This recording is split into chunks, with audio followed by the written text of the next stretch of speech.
माया, क्रोध मानिस हुनुको संकेत हो, मन हुनुको संकेत हो। ईर्ष्या मन हुनुको संकेत हो। प्रेम, तिर्खा, भोग, भोग यी सब मानिस मन हुनुको संकेत हो। सत, तम र रज गरिकन तीन गुणहरूको कुरा गरिन्छ, तीन व्यवस्थाको कुरा गरिन्छ। सत यानी सत्य, सत यानी स्वच्छता, निर्मलता। सत यानी हलुका अवस्थाहरू जीवनका र हलुका अवस्थाहरू मनका। तम यानी डेन्स अवस्थाहरू, भारी अवस्थाहरू, भारी अनुभवहरू, पीडा बोधको अवस्थाहरू, मन दुखाइको अवस्थाहरू, क्रोधको अवस्थाहरू, रागको अवस्थाहरू। रज आनन्दको अवस्था, स्वीकार्यताको अवस्था। यी तीनटै गुणहरू बराबर रूपले छन्। यी तीनटै रूपहरू मिलेर, यी तीनटै ऊर्जाहरू मिलेर यो अस्तित्वको निर्माण भएको छ।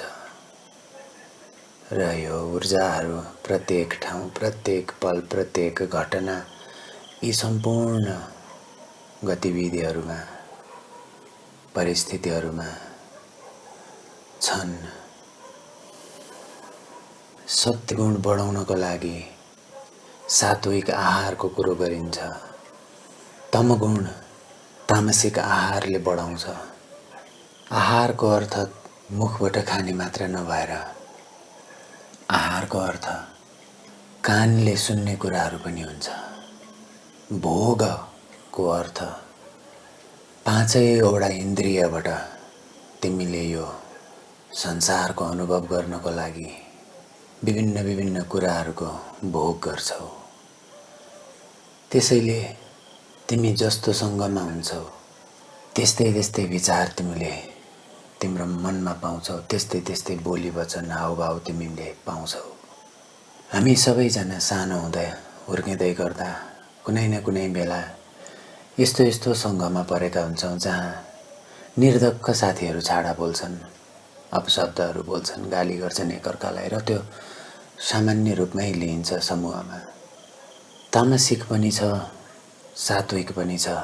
जस्तो हाम्रो सङ्ग भयो त्यस्तै हाम्रो व्यवहार आउँछ, त्यस्तै हाम्रो अनुभव आउँछ।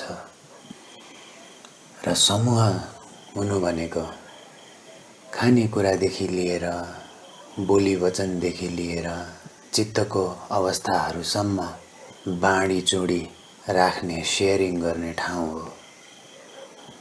त्यसैले तिमी जहाँ हुन्छौ त्यहाँको कुरा भोग गरिहाल्छौ। तिमीले सात्विक आहार भोग गर्यौ भने तिम्रो विचारहरू सात्विक हुँदै जान्छन्। तिमीले तामसिक आहार भोग गर्यौ भने तिम्रा विचारहरू तामसिक हुँदै जान्छन्। र यो भन्दा पनि गहिरोमा सत, रज र तम तीनटै हाम्रो शरीर, हाम्रो मन, हाम्रो हुनुको व्यवस्थामा छ।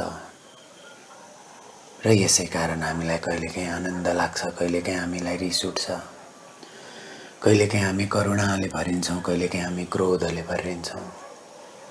र हामी हाम्रो पाँचैवटा सेन्सेसको भिन्न भिन्न भोगमा अड्किन्छौँ र यो भोगमा अल्झिन्छौँ। भोग निरन्तर जारी रहन्छ र यो भोगको इच्छा पनि निरन्तर जारी रहन्छ। किनकि गहिरोमा मनले केही न केही गरिरहन खोज्छ, केही न केही कतै न कतै लगिरहन खोज्छ। तिमीले तिम्रो मनलाई निहाल्न नसिकेको भएको कारणले यसको नहुनुको अवस्थालाई ख्याल गरेको हुँदैनौ र कहिलेकाहीँ यसको नभएको अवस्थामा तिमी पुग्दा आत्तिन्छौ, डराउँछौ। तिमी भित्रै भएको अन्जान कुराहरू त्यसलाई निहाल्न तिमीमा ठुलो डर उत्पन्न भएर आउँछ। यस्ता यस्ता विभिन्न विभिन्न ऊर्जाहरू हामीमा सदैव छन्। हामी भित्रै भएको यी ऊर्जाहरूलाई बाहिरको रिमोट कन्ट्रोलबाट सञ्चालन गरिन्छ। नर्मल्ली सामान्य अवस्थामा सञ्चालित हुँदै जान्छ। त्यसैले मनुष्यले सबैतिर अहिले आजको जमानामा सबैतिर भिन्न भिन्न नकाब लगाएको छ। उसका अवस्थाहरू बाहिरबाट ट्रिगर भएर आउँछन्।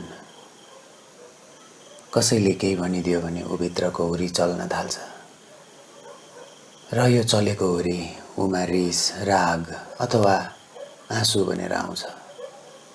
विभिन्न विभिन्न ठाउँबाट हामी विभिन्न विभिन्न तरिकाले सञ्चालित भइरहेका हुन्छौँ र यी घटनाहरू गहिरोभन्दा गहिरोमा अन्जान रूपमा चलिरहेको हुन्छ।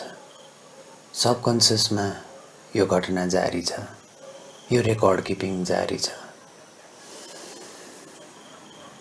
यी सबै कुरा सबैमा भएको कारण तिमीमा पनि उत्तिकै रिस छ, उत्तिकै घमण्ड छ, उत्तिकै प्रेम छ, जतिको उसमा छ।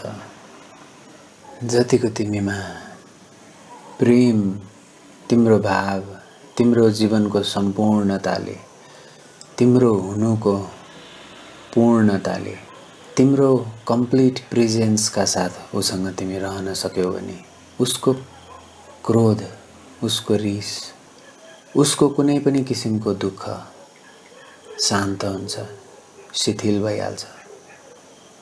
त्यसैले तिमीले जिन्दगीमा आनन्द चाहन्छौ भने तिमीले आनन्द छर्न सिक्नुपर्छ।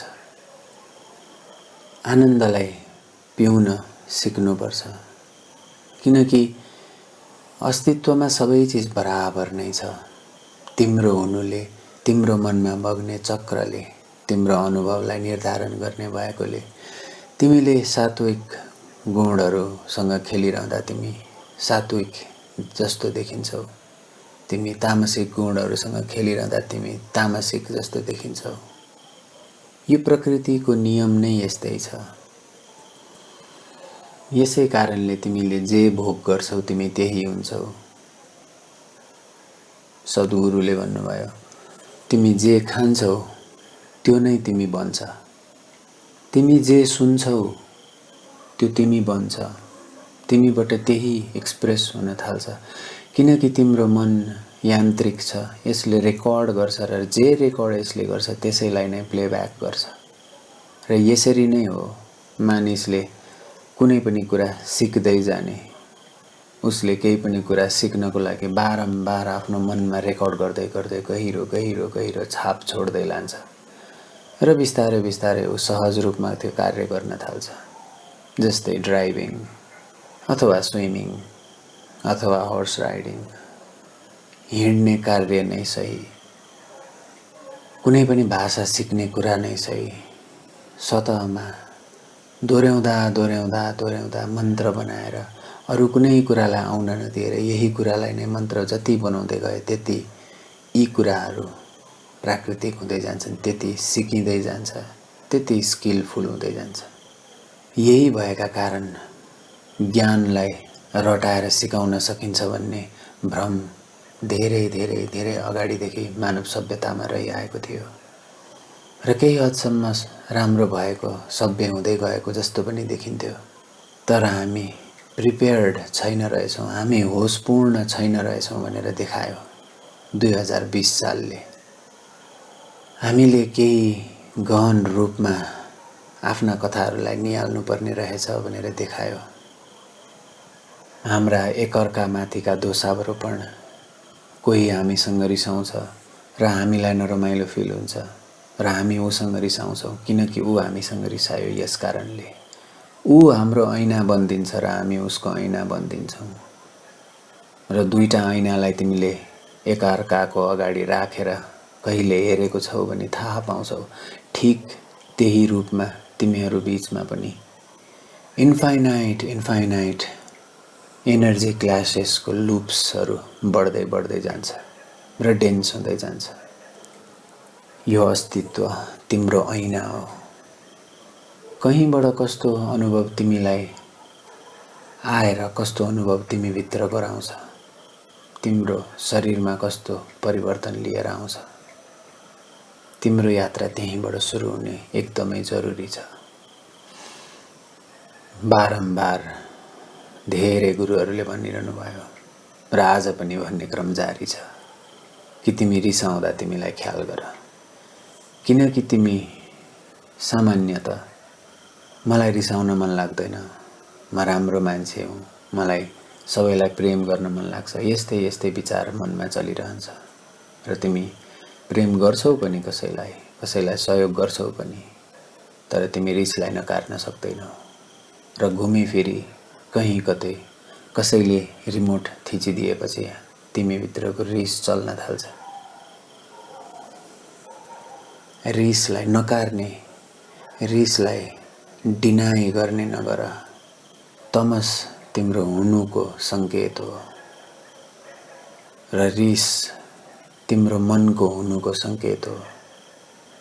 र प्राकृतिक व्यवस्था यस्तो छ कि तिम्रो मन पूर्ण रूपले नगएसम्म, पूर्ण रूपले ननिभेसम्म, पूर्ण रूपले तिमी मनबाट अलग्गै नभएसम्म तिमीलाई यी सब कुराहरू फ्यान्टासी लाग्छ, कथा लाग्छ र तिमी कथामा रमाउँछौ। तिमी कोही तिमीसँग रिसायो भन्ने कथामा रमाउँछौ र तिमीलाई यो कथा प्यारो लागेको कारण तिमी बोकेर बस्छौ र तिमी सबैलाई भन्छौ। तिम्रो कथा तिमी ठुलो बनाउँछौ। कोही तिमीसँग रिसाउनु पछिको गहिरा कारणहरूलाई तिमी निहाल्दैनौ। मनले के गरोस्, मनको काम नै केही समाउने हो, उसले जे पनि समाउँछ। तिमी जस्तो सुकै कथा देऊ मनलाई, मनले समाइहाल्छ। त्यसैले जस्ता पनि चलचित्र चल्छन्, जस्ता पनि गीत चल्छन्, जस्ता पनि कविताहरू चल्छन्, जस्तो पनि जीवन चलिरहेको छ, यो स्वचलयमान छ, चलिरहन्छ। त्यसै गरी तिमीभित्र पनि यो मनको वेग चलिरहेको छ। यसका कथाहरू चलिरहेका छन्, यसका वेगहरू, यसका वेदनाहरू चलिरहेका छन्। तिमी आनन्द हुँदा तिम्रो मनलाई फ्याल्न चाहँदैनौ, जीवन तिमीलाई प्यारो लाग्छ। तिमीलाई रिस उठ्दा, तिमीलाई घृणा हुँदा, तिमीलाई दुख्दाखेरि तिमी यो सब कुरा बिर्सिन्छौ। तिमी तिम्रो रिस, तिम्रो दुखाइसँग एक भइहाल्छौ। तिम्रो कथासँग तिमी एक भइहाल्छौ, किनकि तिमी तिम्रो मनसँग एक छौ। तिमी सोच्छौ, तिमी तिम्रो मनसँग छौ, तिमी तिम्रो मन हौ। र यसै कारण अरू कसैको मनमा उब्जेको कुनै विचार उसको स्वभावमा, उसको शरीरमा, उसको हावभावमा देखिने बित्तिकै तिमीभित्र विचारको धारा बग्न थाल्छ। कोही तिमीलाई रिसाए जस्तो लाग्ने बित्तिकै तिम्रो मनको विचारको धारा अलग्गै भइहाल्छ। यो प्राकृतिक हो, सबैको यस्तै हुन्छ। सबैले छाता ओढ्दा घामको छाया नै प्राप्त गर्छन् र त्यो छाता हटाउँदा घामको स्नेह नै प्राप्त गर्छन्, वार्मथ, न्यानोपना नै प्राप्त गर्छन्। यो किनकि यस्तै नै हुन्छ। तिमीभित्र पनि दैनिकी परिवर्तन हुने ऋतु छ, सिजन छ। तिमीभित्रको यो सिजन, तिमीभित्रको यो बायोरिदम साइकललाई ख्याल गर। अरू कोहीले तिमीलाई केही भन्यो, अरू कोही तिमीसँग रिसायो, अरू कोही तिमीसँग खुसी भयो, अरू कोहीले तिमीलाई प्रेज गर्यो, अरू कोहीले तिमीलाई चढायो र अरू कोहीले तिमीलाई झार्यो। अरू कोहीको उपस्थिति छ त्यसमा। तिमीले अरू कोहीलाई महत्त्व दिइरहेछौ। कसैलाई गाली गरेर भए पनि, शत्रु बनाएर भए पनि महत्त्व दिइरहेछौ, अथवा मित्र बनाएर भएर पनि महत्त्व दिइरहेछौ, अरू कसैलाई महत्त्व दिइरहेछौ। यसमा तिम्रो स्वमहत्त्व गौण हुन्छ, हराउँछ र तिमी अरूको कथामा एक हुन्छौ। मनले यसरी कथा समाउने भएकै कारण मन भारी हुँदै जाने हो र मनले के गरोस् बिचारा, उसको प्रकृति नै यही छ, उसले समाउने काम नै गर्छ। तिमी मन होइनौ यति पक्का छ, किनकि तिम्रा मनका दुःखहरूमा पनि तिमी त्यस्तै गरी झेल्छौ, हेर्छौ, र तिम्रा मनका सुखहरूमा पनि तिमी त्यस्तै गरी हेर्छौ र झेल्छौ। मैले सुनेको, तिमीले जे देख्छौ त्यो तिमी होइनौ, तिमीले जे अनुभव गर्छौ त्यो पनि तिमी होइनौ। त्यो तिम्रो जरुर हो अनुभव, तर तिमी त्यो होइनौ। र जे तिमी हौ त्यो तिमीले मात्र थाहा पाउन सक्छौ। महायाना बुद्धिज्ममा यही भनिन्छ, तिम्रो यात्रा तिमीले खोज्नुपर्छ, तिमीले निहाल्नुपर्छ। प्राकृतिक जीवन यस्तो छ, अस्तित्वमय अस्तित्व सङ्गत जीवन यस्तो हुन्छ। यस्तो जीवनको नजिक नजिक आएर बाँच्न चाहनेहरूलाई हामी साधक भन्यौँ, नजिक नजिक आएर बाँचिरहेकाहरूलाई हामीले योगी भन्यौँ, र यस्तो जीवनमा 100% बाँचिरहेकाहरूलाई हामीले बुद्धहरू भन्यौँ, र यस्तो जीवन देखिरहने, यसलाई निहालिरहने र यसका बारेमा लेखिरहनेलाई हामी ऋषिहरू भन्यौँ। र यो सब कथाहरू देख्न सक्ने आँखा भएका र सबै चिजलाई अस्तित्वमै छोड्न सक्ने भएकाहरूलाई हामीले सन्यासीन भन्यौँ। बुद्ध पनि सन्यासी नै हुन्। कुनै सन्यासी बुद्ध हुन सक्छ, कुनै नसक्ला, तर छोड्ने यात्रा सुरु भएको छ। आफ्नो कथाहरूलाई देख्न सक्ने यात्रा सुरु भएको छ। सन्यासीन स्वतः सुरु भएको छ। यो प्राकृतिक प्रक्रिया भएकोले यसलाई ठुलो बढाइ चढाइ भार दिन केही जरुरी छैन। यसलाई ठुलो कथा बनाउनु पनि केही जरुरी छैन, किनकि ठुलो कथा बनाउने बित्तिकै मनले आफ्नै कथा समाएर आफ्नै कथालाई भारी बनाउँदै लैजान्छ। आफूले बाँचेको अनुभव, आफूलाई मन नपरेका कथाहरू आफ्नो कुण्ठा झनभन्दा झन पेल्दै लैजान्छ, किनकि मन चक्रमा घुमेको छ। तिमी जे त्यसमा राख्छौ त्यसको इक्को तिमीसँग आइपुग्छ। त्यसैले तिमी जात्रामा गएका छौ भने, कतै जात्रा निहाल्न गएका बेलामा, साँझ फर्के पछाडि राति सुत्ने बेलामा तिमी दिनभरिको जात्राको आवाज सुनिरहन्छौ। तिम्रो मन तिमी डाँडामा गएर कतै अर्को डाँडालाई ठुलो स्वरले चिच्याउँदा उताबाट डाँडाले ठुलो स्वरले चिच्याएर पठाए जस्तै हो। यो अस्तित्व सबै तरिकाले तिम्रो ऐना छ, तिम्रो ऐना हो। यसै कारण तिमीलाई कसैले केही भन्दा कस्तो अनुभव हुन्छ, त्यो तिम्रै अनुभव हो, तिमी भित्रबाट पलाएको अनुभव हो। त्यसैले तिमीले अस्तित्वमा त्यही अनुभव देखिरहेका छौ। नत्र कोही साथीले तिमीलाई ऱ्यान्डमली यत्तिकै लाखार लुखुर पाटर पुटुर पिटिरहने हुँदा तिमीलाई केही हुँदैन, तर कुनै कुनै बेला तिमीलाई यसो छोयो भने पनि तिमी रिसाउँछौ, नगर भन्छौ। सिचुएसन्स एउटै एउटै हुँदा पनि तिम्रा मनका अवस्थाहरू फरक फरक हुन्छन्। यही घुमिरहने चक्रका कारण तिमी चक्रको कुन चाहिँ अवस्थामा रहेको हुन्छौ, कुन चाहिँ अवस्थामा अहिले स्थित छौ, त्यसलाई निहाल। स्वतः जीवनले निकास पाउँदै जान्छ, स्वतः फ्लावरिङको यात्रा सुरु हुँदै जान्छ, र तिमीमा आएको करुणाले तिम्रो वरपर वास्तवमा नै हृदय छर्न थाल्छ, प्रेम छर्न थाल्छ। यो पनि प्राकृतिक प्रक्रिया नै हो। तिमीबाट इफोर्ट केही चाहिँदैन, यसको लागि आफै हुन थाल्छ। तिमीलाई यस्तो आनन्द लाग्न थाल्छ, तिम्रो हुनुको उपस्थिति तिमीले सेयर गर्न पाउँदा तिमीलाई आनन्द लाग्छ, र अरूको हुनुको उपस्थितिलाई पनि तिमीले उत्तिकै ऊर्जाले देख्दा, उत्तिकै यो सहयात्रामा सहभागी भइरहेको देख्दा तिमीलाई अरूमा पनि तिमी जस्तै एक अन्जान यात्री, तिमी जस्तै एक केही गर्न खोजिरहेको, जीवन बाँच्न खोजिरहेको र अस्तित्वमा निहाल्न खोजिरहेको यात्रीको स्वरूप देख्छौ। तिमी र उसमा केही अन्तर छैन। तिमी उसको ऐना हौ र ऊ तिम्रो ऐना हो। तिमीहरूलाई एकअर्का चाहिन्छ देखाइदिनको लागि कि तिमीसँग रिस छ, त्यसैले अरू कसैले केही तिमीलाई प्याच्छ भन्दा तिमीलाई रिस उठ्छ। तिमीलाई यत्तिकै रिस नउठ्न सक्छ, तिमीलाई यत्तिकै प्रेम नहुन सक्छ। तिमीले तिम्रो आँखालाई देख्न सक्दैनौ, त्यसैले तिमीलाई अरू कोही चाहिन्छ। तिमीले तिम्रो जीवन कस्तो छ, तिमीले तिमी कस्तो छौ भनेर देख्दैनौ, र यही कारण तिमीलाई अरू कोही चाहिन्छ र अरू कोहीले तिमीलाई केही नराम्रो भनिदिए तिमी रिसाइहाल्छौ। अरू कोहीले तिमीलाई केही राम्रो भनिदिए तिमी फुरुङ्ग भइहाल्छौ र कोही रिसाइहाले तिमीलाई मनमा आँधी चल्छ। तिमी सबैतिर ब्यालेन्स गरेर हिँड्न खोज्छौ र बार बार चिप्लिन्छौ।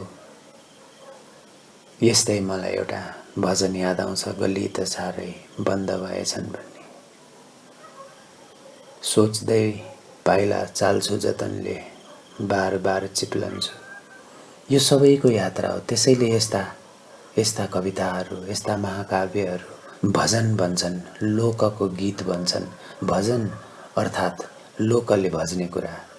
भजन अर्थात् मानिसको जीवनको बुझ्न सक्ने, यसलाई केलाउन सक्ने, छुट्याउन सक्ने व्यवस्थाहरू भन्दा पर जसको बारेमा केही जान्न सकिँदैन त्यस्तो कुराको, त्यस्तो ऊर्जाको स्तुति, त्यस्तो ऊर्जाको गायन, यस्तो जीवनको अनुभव प्रकृतिले सबैलाई बराबर रूपमा दिएको छ।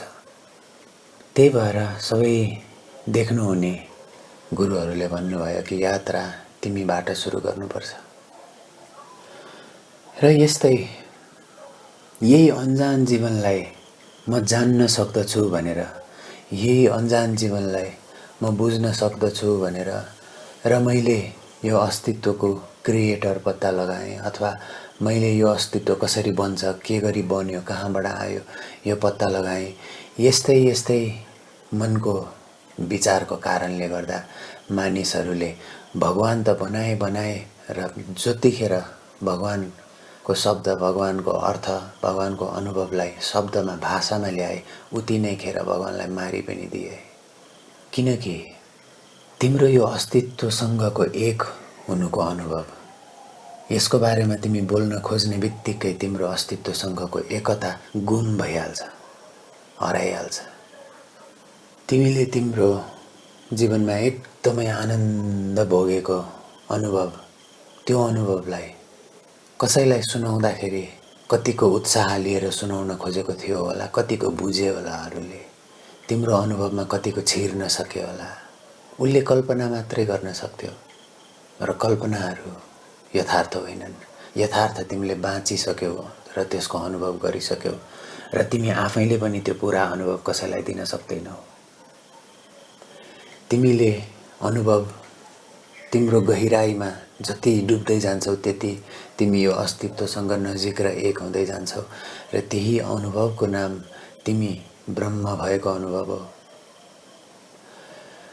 र भाषामा आउने बित्तिकै ब्रह्म अनुभव नभएर भगवान बनिदिन्छ र यस्तो बनिदिन्छ जसलाई हामी दुःखको लागि पुकार गर्ने एउटा अदृश्य साथीको रूपमा लिन्छौँ र जीवनभरि यो अदृश्य साथीलाई सँगै लिएर हिँड्छौँ।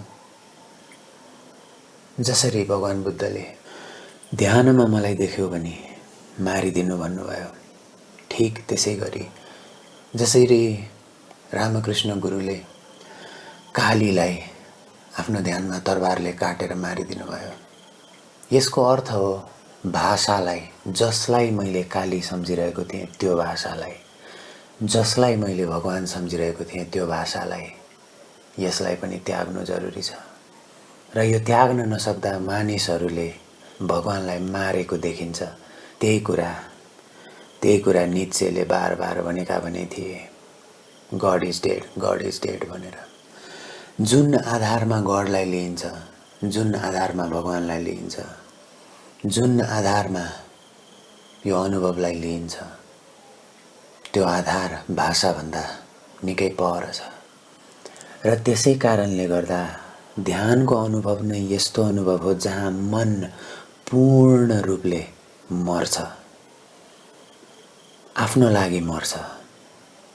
त्यस पछाडि त्यहाँ छेउमा बसेर फटफट फटफट फटफट फटफट फटफट चलिरहने कुरा देख्न सकिन्छ र यही अवस्थामा रहिरहन पनि सकिन्छ। जहाँनिर जुन बिन्दुमा आएर तिमीमा भाषाको अन्त्य हुन्छ, जुन बिन्दुमा आएर तिमीले तिम्रो कुनै पनि भाषालाई एक्सेस गर्न सक्दैनौ, त्यो कुनै पनि शब्दमा बयान गर्न सक्दैनौ, त्यस्तो अवस्थामा तिमी पुग्छौ। त्यसलाई गहिरिएर हेर, त्यही अवस्थाहरू यो अस्तित्वको झलक हो, परमात्माको झलक हो। तिमी उसलाई भगवान भन, तिमी उसलाई सब एटोमिक पार्टिकल भन, तिमी उसलाई डार्क म्याटर भन, तिमी उसलाई जे मन लाग्छ नाम दियो। तिम्रो भाषाले दिएको नामले केही फरक पर्दैन। अस्तित्वमा कैयन किसिमका भाषा छन्, भर्बल ल्याङ्ग्वेज छन्, नन भर्बल ल्याङ्ग्वेज छन्, इमोसनल ल्याङ्ग्वेज छन्, टेलिप्याथिक ल्याङ्ग्वेज छन्, विभिन्न किसिमका कम्युनिकेसन गर्ने तरिकाहरू छन्। साउन्ड एउटा मात्र माध्यम हो। हामीसँग 5वटा अर्ग्यान छन्, सेन्स अर्ग्यान 5वटा, भिजिबल बायोलोजिकल सेन्स अर्ग्यान 5वटा छन्, र योभन्दा भित्र गहिराइमा कतिवटा अर्ग्यान छन् हामी आफैलाई त्यसको हेक्का छैन, र कहाँसम्म मनुष्यले एक्सेस गर्न सक्छ यसको पनि कसैलाई हेक्का छैन। त्यसैले तिमी तिम्रो गहिराइमा डुब्दै जाऊ, र जुन दिन भाषा छुट्छ, जुन दिन तिम्रो आइडेन्टिटी छुट्छ, त्यस घडी त्यस क्षणलाई पनि हेर्दै जाऊ। जुन दिन तिमीले तिम्रो शरीर डमी जस्तो, पुतला जस्तो ढलिरहेको देख्छौ, त्यस क्षणमा पनि एकदमै अठोट लिएर एकदमै भाव र प्रेमले निहाल्दै र स्वीकार्दै जाऊ। किनकि मृत्यु र ध्यानको घटना एउटै घटना हो। तिमीलाई ध्यानमा पनि मरे जस्तो लाग्छ, म मरेँ, म सकिएँ जस्तो लाग्छ। तिमीलाई मृत्युमा पनि म मरेँ, म सकिएँ जस्तो लाग्छ। र तिमीलाई कहिलेकाहीँ ऐठन भएर तिम्रो शरीर चलाउन नसक्दा तिमी बिउजिँदा पनि तिमीलाई मरे जस्तो लाग्छ। तिमीलाई जहाँ जुन अवस्थामा मरे म जस्तो लाग्छ, त्यस अवस्थालाई एकदमै निहालेर हेर, स्वीकारेर हेर। तिमी तिम्रो हुनुभन्दा, तिम्रो मनको हुनुभन्दा, तिम्रो अस्तित्वको, तिम्रो कथाको हुनुभन्दा धेरै गहिरोमा बसेर आफूलाई निहालिरहेका हुन्छौ। यस अवस्थामा तिम्रो हुनु, तिम्रो अनुभव, तिम्रो चेतनाको स्थिति त्यस्तो ऊर्जाको चेतनाको स्थिति मानिन्छ जसलाई हामी सबैले भगवान भनेका हौँ। सारा संसारभरि क्राइस्टले यो पत्ता लगाउँदा हुन्, यो ऊर्जा, र उनी म भगवानको छोरो हुँ भन्दो हुन्। यसमा उनको बोलीमा केही असत्य छैन। यदि उनीबाट भाषाको विलीन भयो, यदि उनीबाट उनी हुनुको कथाको विलीन भयो भने उनी जरुर परमात्माकै छोरा हुन्। यसै गरी मुहम्मद, यसै गरी कबीर, यसै गरी रामकृष्ण, यसै गरी माँ पार्वती, यसै गरी मुर्शिद किरण राणा, यसै गरी गुरु आमा, यसै गरी गौतम बुद्ध, यसै गरी अष्टावक्र, यसै गरी कृष्ण, यसै गरी राधा, यसै गरी राज, यसै गरी श्यामा। यो यात्रा अनगिन्ती छ, यो पीडा अपार छ। कैयन जुनीदेखि चल्दै आएको छ र यहाँसम्म आइपुगेको छ। आजको दिनसम्म हामीले यसलाई निहाल्न पाइरहेका छौँ, यसलाई बोध गर्न पाइरहेका छौँ, यो अस्तित्वको कथालाई बोध गर्न पाइरहेका छौँ। र यसै कारणले नित्सेको फिलोसफी भन्दा अलिकति भित्रसम्म आउन एकदमै आवश्यकता छ। तिमीले केही कुराको अर्थ छैन देख्यौ, तिमीले निहिलिजमको अर्थ पनि समायौ, जीवनलाई बुझ्नको लागि, परिभाषा दिनको लागि। र जीवनको कुनै अर्थ छैन भन्ने परिभाषालाई तिमीले स्वीकारिसकेपछि अन्त्यमा फेरि गड इज डेड भन्ने परिभाषा पनि कहीँ गएर समाइहाल्छौ। र ख्याल गर, तिम्रो गड इज डेड भन्ने परिभाषा समाएकै कारणले तिमीले यो जुन ऊर्जा छ, जसलाई कसैले गड भनिरहेका छन्, कसैले अल्लाह भनिरहेका छन्, कसैले के नाम दिइरहेका छन्, कसैले के नाम दिइरहेका छन्, यो ऊर्जालाई अनुभव गर्न सक्ने क्षमताबाट तिमी वञ्चित पनि हुन सक्छौ। तिम्रो मनले पहिला निहिलिजमको परिभाषा समाउँछ, र अहिले नित्सेको परिभाषा समाउँछ, र भोलि गएर मार्क्सको परिभाषा समाउँछ, र फेरि गएर अरू कसैको परिभाषा समाउँछ। मनले कथा समाउने व्यवस्था कायमै राख्छ। तिमी त्यसप्रति जागरुक हुनु जरुरी छ। थाहा पाऊ कि मनले कुनै व्यवस्था समायो र तिमीलाई त्यो व्यवस्थामा तिम्रो जीवन प्राणमय, ऊर्जामय, आनन्दले भरिन्छ भने तिमी खेल, त्यो जीवन आनन्दले खेल। तिमीलाई डाक्टर बनेर तिम्रो जीवन आनन्द लाग्छ भने आनन्दले खेल। तिमीलाई राजनीतिज्ञ बनेर तिम्रो जीवन फुलफिल भए जस्तो लाग्छ भने त्यो पनि मजाले गर, आनन्दले खेल। सबै खेलहरू नै हुन्। एउटा योगीले खेल्ने खेल पनि खेलै हो, एउटा नेताले खेल्ने खेल पनि खेलै हो, एउटा सामान्य मानिसले खेल्ने खेल पनि खेलै हो। त्यसैले गर्दा हामी सबैजनाले विभिन्न विभिन्न पर्सनालिटिजहरू बोकेर हिँड्छौँ आफ्नो जीवनमा, आफ्नो जीवनरूपी झोलामा। दैनिक आफ्नो आफ्नो पर्सनालिटी बनाएर हिँड्छौँ। यी सब खेलहरू चलिरहेको छ। यो सबै चलिरहेको खेललाई निहाल्न सकेको आँखाले यसलाई लीला भनेको। यो लीला, यो बीडा अपार छ, चलिरहेछ कहिलेसम्म, कहिलेदेखि कहिलेसम्म चलिरहेछ। भाषाभन्दा अलिकति नजिक आऊ। विभिन्न किसिमका भाषाहरू छन्। तिमी मौन नै बस्यौ भने पनि लेखेर बोल्न चाहन्छौ, त्यो पनि भाषै हो। तिमी इशारा गर्न चाहन्छौ, हातले देखाउन चाहन्छौ, केही कुरा इङ्गित गर्न चाहन्छौ, त्यो पनि भाषै हो। तिमी आँखाको माध्यम, आँखा डुलाएर केही कुरा कसैलाई भन्न खोजिरहेका हुन्छौ, त्यो पनि भाषै हो। र यदि गरी तिमी सत्सङ्गमा तिमी कसैसँग बस्दा दुवैजना शान्त रहिरह्यो र केही पनि नचल्ने केही बेरसम्म भनेर बसिरह्यो भने तिमीले भाषाका भिन्न भिन्न रूपहरू थाहा पाउँछौ। एक त तिमी शान्त रहन सक्दैनौ र तिमी मध्ये कोही एकजना हाँस्न थालिहाल्छ, त्यो एउटा भाषा हो।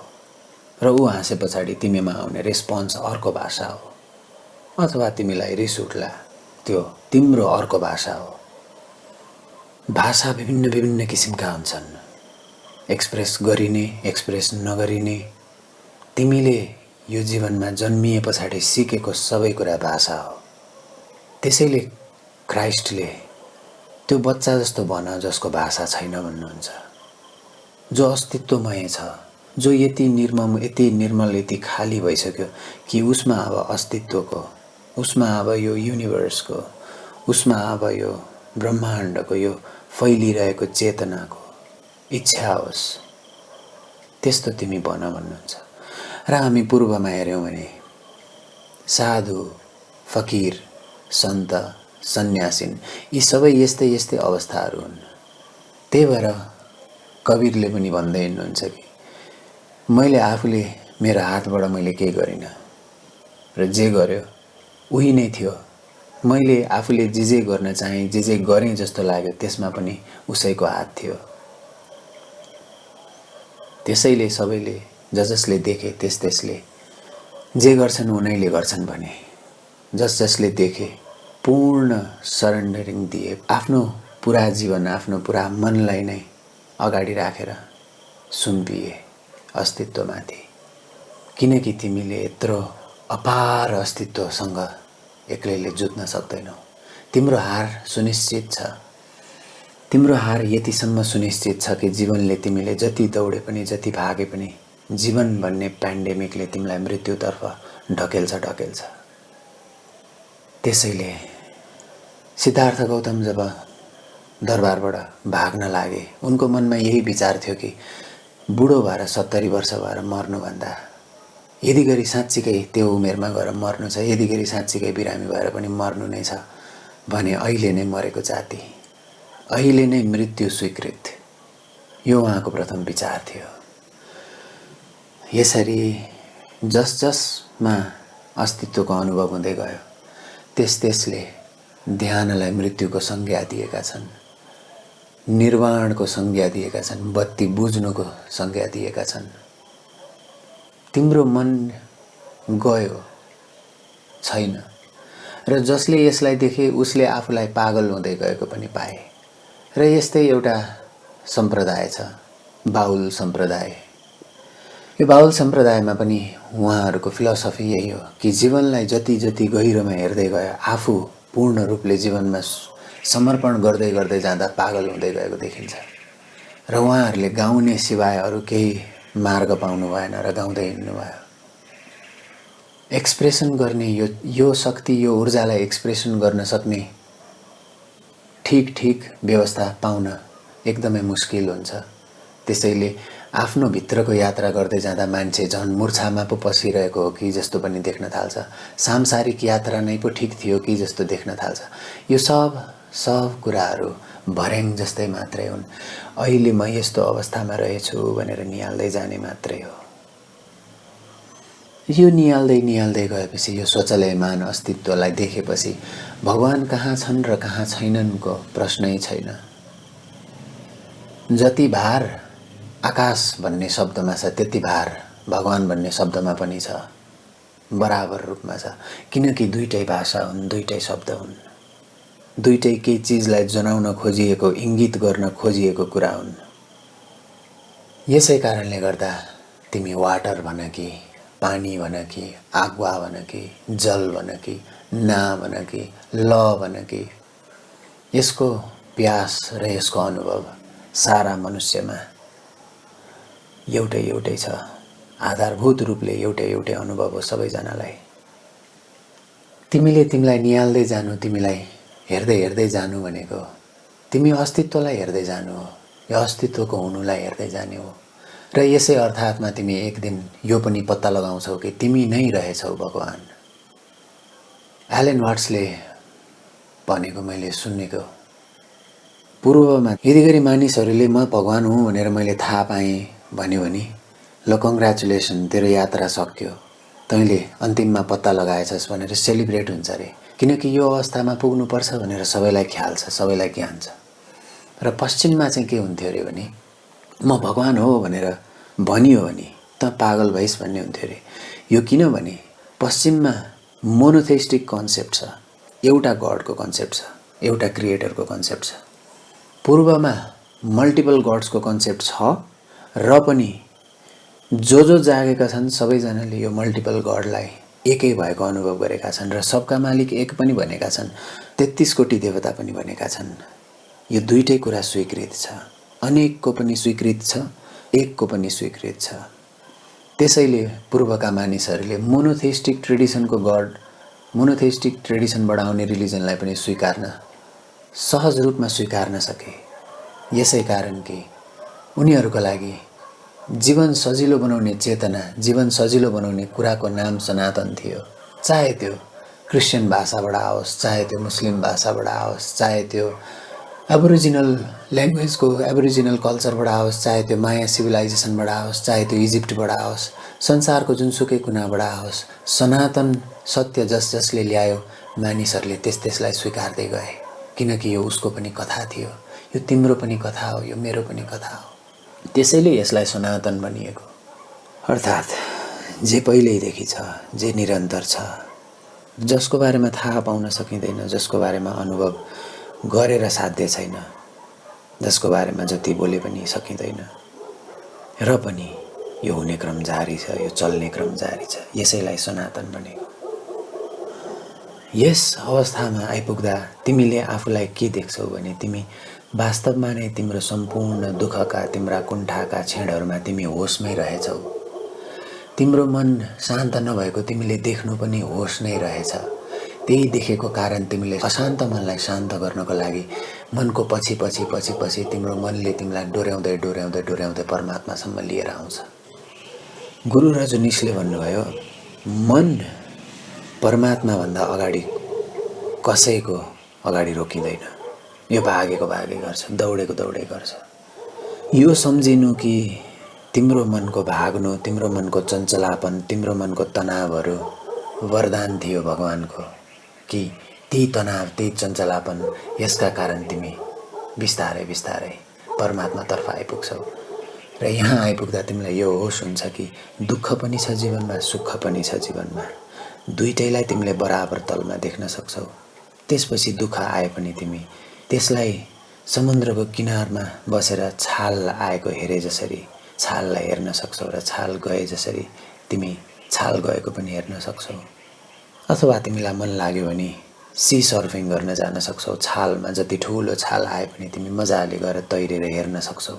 तिमीलाई जे आनन्द लाग्छ, तिमीलाई जस्तो मौज लाग्छ, तिमी त्यस्तै अनुभव गर्न सक्छौ तिम्रो जीवनलाई। यसै कारण तिमीसँग फ्री विल छ भनिएको। र मन र बुद्धिको यही नै हो तिमीले प्रयोग गर्नुपर्ने। एकजना बाबुले मन र बुद्धिको बीचको तालमेल बुझाइदिनु भनेर लेखेको छ। मनलाई तिमीले पक्रिनुपर्ने यही ठाउँमा हो। तिम्रो मनमा आउने अनेकन विचारहरूलाई तिमीले सोचेर केलाएर मात्र बाहिर बोल्छौ। तिमीले बुद्धिको प्रयोग गरिरहेका हुन्छौ। त्यसरी तिमीले मनमा आउने करोडौँ विचारलाई सबै बाहिर व्यक्त गर्दैनौ र सबै विचारलाई व्यक्त गरे पनि तिम्रो जीवनमा त्यस विचारहरूलाई ठोस रूपमा लिएर आउनलाई तिमीले सोचिहाल्दैनौ। जस्तै तिम्रो मनमा कहिले के गर्ने विचार आउँछ, कहिले के गर्ने विचार आउँछ। तिमीलाई कुन मोबाइल किन्ने विचार आउला, तिमीलाई कुन ब्रान्डको किन्ने विचार आउला, के आउला तिमीलाई थाहै हुँदैन। विभिन्न विभिन्न कथा आउँछ तिम्रो मनमा, तर तिमीले फाइनल्ली एउटा कथालाई मात्र तिम्रो रियालिटी बनाउँछौ। यसरी तिमीले मनमा चल्ने अर्बौं खर्बौं कथाहरूलाई बिस्तारै बिस्तारै केलाउँदै केलाउँदै नियाल्दै सन्तुलन गर्दै जीवनसम्म लिएर आउँछौ। यसै कारण भनिएको हो, विचार र भौतिक जगत बीच अन्तर छैन। Thoughts are material too. एकदमै सब्टल मेटेरियल भाइब्रेसन हुन्, लाइट्सको फोटोन जस्तै हुन्, पार्टिकल हुन् तर भाइब्रेसनमा छन्। एक दिन ध्यानमा यस्तो अनुभव पनि भयो, जहाँ विचार कसरी म्याटर हो रहेछ भनेर देखियो।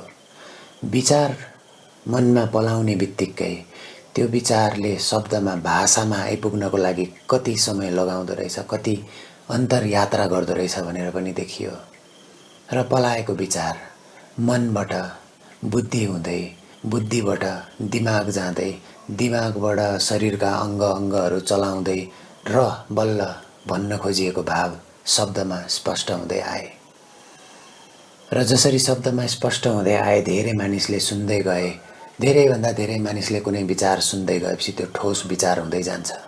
र देश भन्ने कुरा ठुलो विचार हो, 3 करोड नेपालीले मानिदिएको विचार हो। त्यसैले स्ट्रङली ठुलो मासमा, ठुलो मर्फमा यो कथा फैलिएको छ।